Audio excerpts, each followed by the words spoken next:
Okay, in this example, we're going to look at a buffer that's functioning properly. And then we're going to imagine that we overwhelm the buffer. We put too much acid in the buffer, and we see how buffering systems can be limited because you can cause them to break down. So let's start with the situation where the buffer is functioning properly. We have 50 milliliters of a 0.1 NH3 NH4 buffer.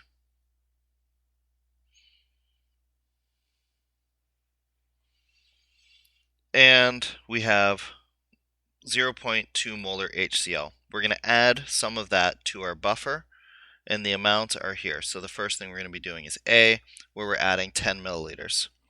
So when we add HCl to this buffer, HCl is an acid, so it's going to be reacting with the base, which in this case is NH3. So HCl plus NH3 is going to NH4 plus NCl minus.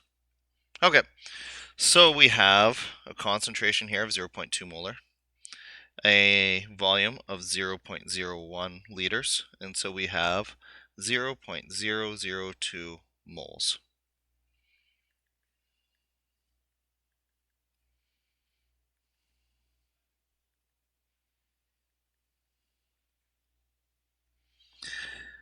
Here we have a 0.1 molar buffer of NH3, a volume of 50 milliliters, so we get a moles of 0.005. If a buffer is going to be functioning properly, it needs to be the excess reagent. The acid or base that's placed into it needs to be the limiting reagent so that we can make sure that all of that acid or base that's placed into the buffer is reacted away. So that goes away. That much gets used up. I'm left with 0.003 moles of NH3, and I'm going to produce 0.003 moles of NH4 plus nu. I'm also, because NH4 was in the buffer in the first place, going to have an initial population of NH4 of 0.005 moles. So that's the original.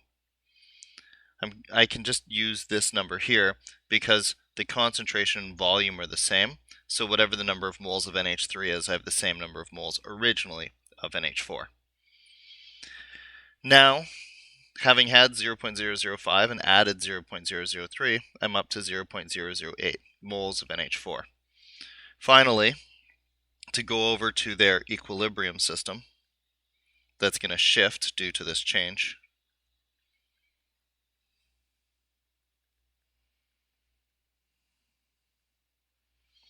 I need concentrations here, not moles, but I have to consider my new volume.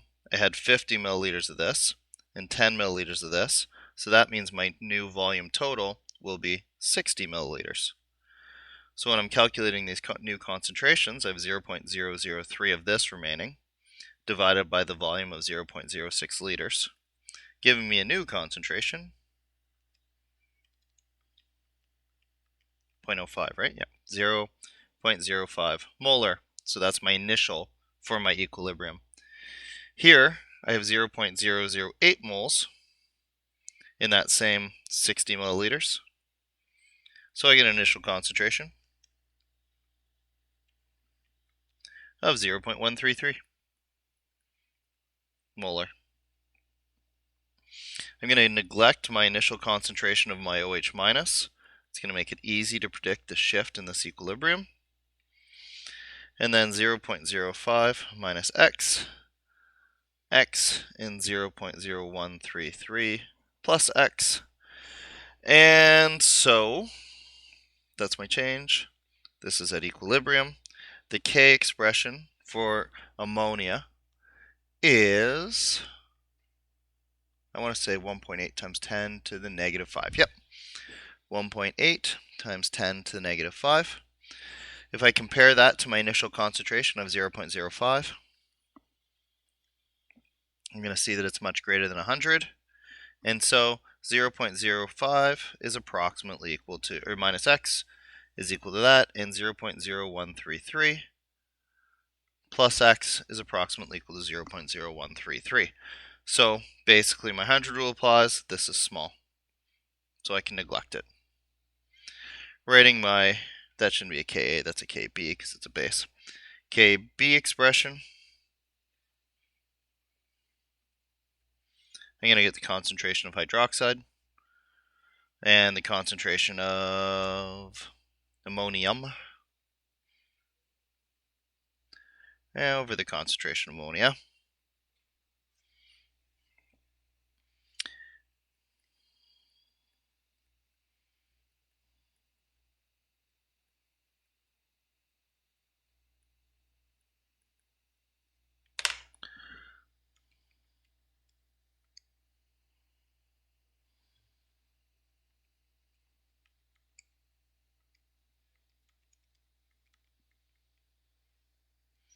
So multiply by 0.05, divide by 0.0133, and square root, and I get an x value of 8.23 times 10 to the negative 3.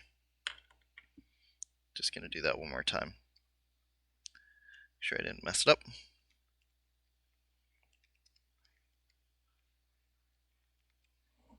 8.2 times, yep, good.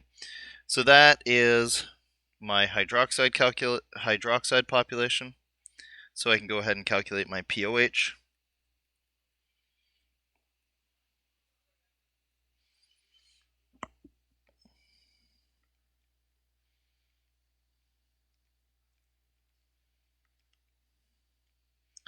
And I get 2.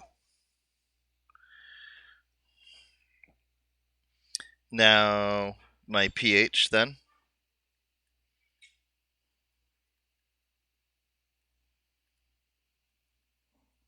would be 12, which isn't like that middling of a pH, but remember, again, the logarithmic thing with the pH scale, this is going to be there's a big difference between a pH of 12 and a pH of 13 or 14. So this is still a pretty middling pH, and the buffer is doing its job. We added a bunch of HCl, a strong acid. It reacted away that acid and then reestablished its equilibrium to maintain a pH that remains fairly unchanged. Now let's look at what happens if we overwhelm the buffer, if we put too much acid in. Here we're going to have HCl. It's still in a concentration of 0.2 molar. This time I'm going to put a volume of 40 milliliters into it. It's reacting with the base in the buffer, NH3, to produce NH4Cl. And the base hasn't changed, so I can go up here and I can steal my number of moles for my base at 0.005. Is it 005 or 05? 005, okay. N equals CV, so this is going to be 0.2 times 0.04 or 0.008. And here already I can immediately see that my buffer is not going to work properly. I'm supposed to have the acid or the base added to the buffer to be the limiting reagent, but here my buffer is the limiting reagent, which means my buffer is going to work a little bit, but the problem is after my buffer does all the work that it can do,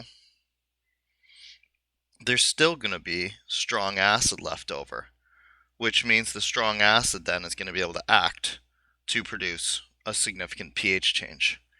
Here, for my strong acid, I have 0.003 moles remaining. I have 40 milliliters added from my acid, and I have an initial volume of 50 milliliters. So 40 plus 50, my new volume total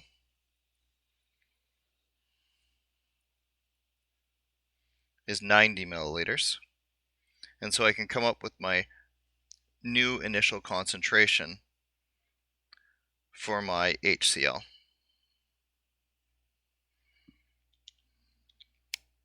And I get 0.0333 molar. This is HCl. So what's going to happen here is it's going to react completely to make H3O plus and CO minus. And so, with my if my concentration of this is 0.033 molar, my concentration produced of hydronium will be 0.033 molar. So my pH will be negative log that.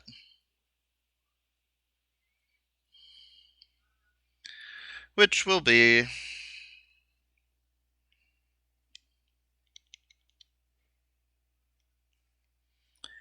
1.5. So here, because the acid I added wasn't enough to overwhelm the buffer, which would have been starting around a pH of 12, reacts away that strong acid, reforms its equilibrium, and settles out to a pH that is not much different from the one that it started at. Alternatively, here, because we added too much acid,